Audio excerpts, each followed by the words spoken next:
the Greek letter that makes you sound wrong if you don't know how to use it. So there are some words in the Greek language that take an N in the end. Three of the most important ones are tin, min, then. All of them take the N in very specific cases.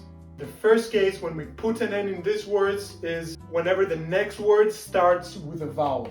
For example, tin όλγα, min έρθεις, δεν είδα. The second case where we put an N is when we have these consonants.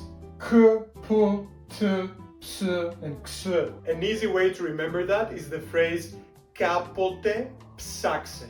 From that phrase, you keep all the consonants, which are these ones, and whenever the first letter of your next word starts with one of these, then you put an N. For example, tin πιστεύω, μην πιείς νερό, δεν το βλέπω. And lastly, our third case is whenever the next word starts with a double consonant. For example, b, g, d, t, and d.